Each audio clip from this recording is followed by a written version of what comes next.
Before we start, I wanted to acknowledge the traditional custodians of the lands and waters that we live and work, and pay our respects to the elders past and present. My name's Sean Schroeder, and myself and Anton Hicks will be presenting Industry Lanes 459 Church Street today, which we really think is an evolution of workplace precincts to the fringe of the city. It's right on the edge of Cremorne and Richmond, and occupies a whole block between Church Street and Brighton Street, with Shamrock Street to the north. It's an 18,000 square metre commercial offering in a neighbourhood where there is very little at the time we started, and it's 13,000 square metres to Church Street, 3,000 in the middle, and 100 child centre to the east of Brighton Street.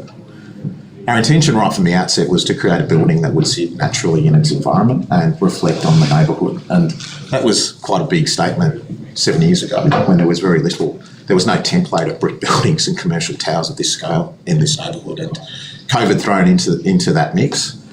We feel really privileged to have a building that's fully tenanted, an active ground plane, and people occupying this place the way we started to think about it. And the contextual, like the design drivers from the outset, was this discussion around context. When we look at the scale of a building of this size coming into a neighbourhood, and how do we reflect on scale and function to blend into the neighbourhood, and the porosity of the ground plane to look at the thresholds of a block of this scale, and to work to it becoming beyond a 9 to 5 precinct, and it really becoming stitched into the collective memory of the neighbourhood, which Richmond is very much a part of. And this notion of flexibility and agility that for us was about the curation of a variety of tenancy types on a site that would allow the natural tenancy mix within the neighbourhood to want to upscale, but also people that are wanting to grow into this neighbourhood also.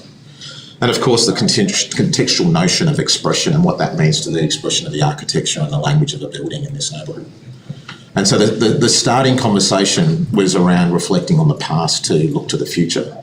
So industrial precincts around people living and working without walk scores. They had to walk within their neighbourhoods. Yeah, so it was, you lived, and that was a very authentic industrial style, which is part of the character of the neighbourhood, and how the evolution of those neighbourhoods have seen pockets that have found moments that have both art and landscape installations and moments of activity, which this neighbourhood was never meant to be a part of. So that evolution of life in a neighbourhood that grew from an industrial heritage and around how people lived and worked close to each other, which was part of our thinking around campus, the typology, and sort of comprehending the gradient of that typology from Church Street, which was the high street, to neighbourhoods which were much smaller. And that gradient sort of feeds directly into porosity.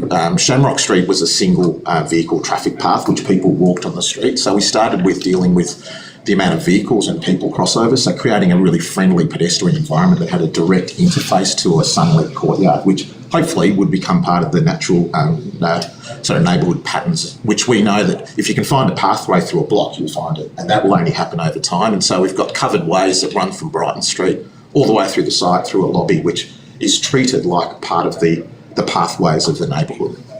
So flexibility, so creating an environment that allows a 10-year flexible environment, which allows for the tenancies including retail, commercial, and the like childcare, which we settled on Brighton Street.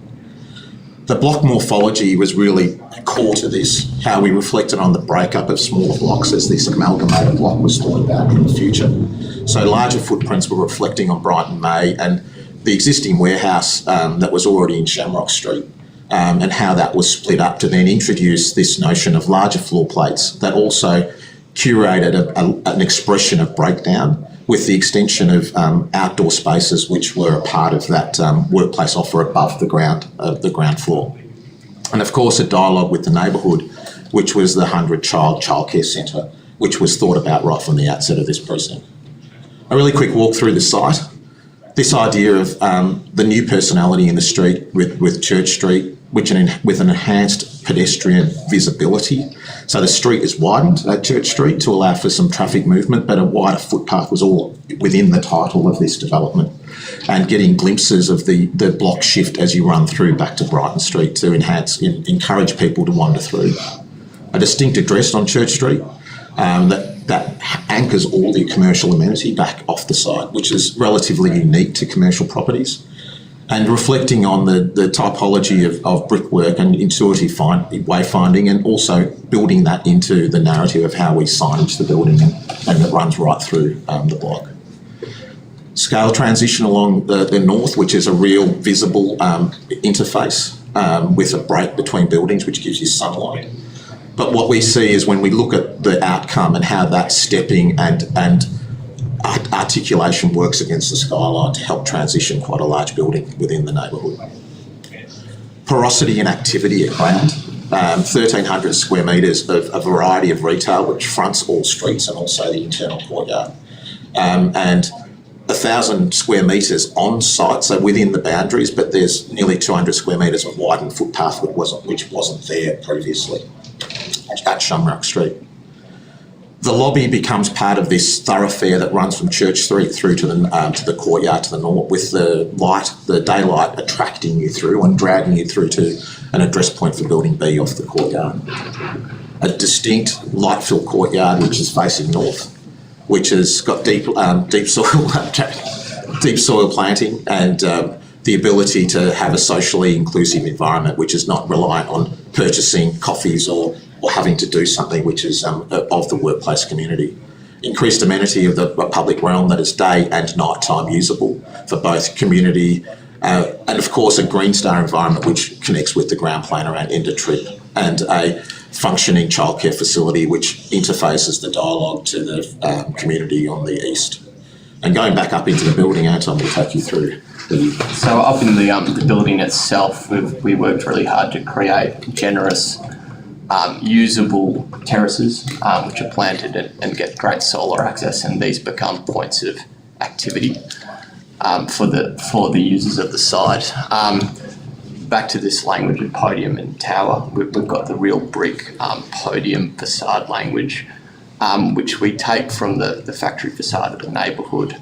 We puncture and sharpen and slightly enhance those grid patterns, and we sort of end up with this angled and directional system that captures the light at different times, and this is all using real bricks and extra high window wall systems. We want to get more light into those apertures than we typically would, and this is how it plays out around the site. The tower itself is a different material palette. We're looking to sort of the machine language of these industrial campuses, sort of the heavy steel, heavy metal elements, and glass, of course, and then we've integrated that into a curtain wall system, which does a large amount of our passive solar shading to hit our performance benchmarks for the job, so that all works together. And you can sort of see the two elements working together in a consistent grid of parts. Building B is a slightly different language, but essentially it's got integrated solar panels, which gives really good solar performance. And all of these elements combine, we believe, to create a building that's very much comfortable within its place. Thank you.